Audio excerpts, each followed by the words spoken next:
Doctor Bidhanchandra রায় বললেই আমাদের চোখের সামনে সদা হাস্যময় এক ব্যক্তির ছবি ভেসে ওঠে, যিনি একাধারে পশ্চিমবঙ্গের রূপকার এবং অসামান্য এক ঐশ্বরিক ক্ষমতাসম্পন্ন চিকিৎসক। আজ 1 জুলাই ডক্টর বিধানচন্দ্র রায়ের জন্ম ও মৃত্যু দিবস। তাই আজ ওনাকে শ্রদ্ধা জানিয়ে ওনার সম্পর্কে কিছু খুঁটিনাটি অজানা তথ্য তুলে ধরার চেষ্টা করলাম। ডক্টর বিধানচন্দ্র রায়ের সম্পর্কে অনেক কিংবদন্তি ছড়িয়ে আছে, কিন্তু মানুষটির আপাত গম্ভীর্যের আড়ালে যে অনবদ্য রসবোধ সম্পন্ন এক ব্যক্তি লুকিয়ে ছিল তা ওনাকে দেখলে বোঝাই যায় না।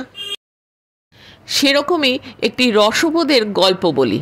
শোনা যায় ডক্টর রায় মজার ছলে পেশেন্টদের বলতেন অসুখ হলে অবশ্যই দেরি না করে ডাক্তার দেখাবেন, কারণ ডাক্তারদের তো বাঁচতে হবে।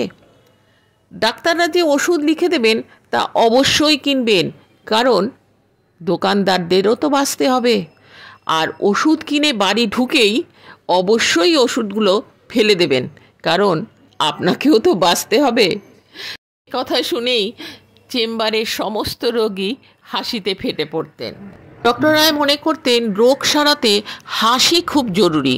কঠিন অসুখেও রোগীর মনকে হালকা করে রাখতে হাসি সবথেকে বেশি প্রয়োজন।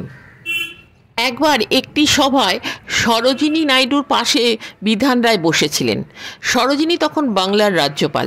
বিধান রায়কে মারাত্মক একটা ইয়ারকাট দিলেন।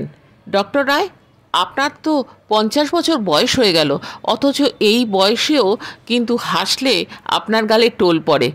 বিধান রায়ের সপাটে ছক্কা।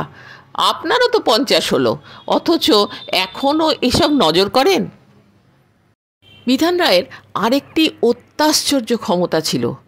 রোগীকে দেখেই বা কোনো কোনো ক্ষেত্রে রোগীর একটা কাশি কিংবা শারীরিক সামান্য কোনো পরিবর্তন যা প্রায় চোখে পড়ার মতোই না, তা দেখে উনি নির্ভুলভাবে বলে দিতে পারতেন কী হয়েছে রোগীর আর এর থেকে কী বা হতে পারে।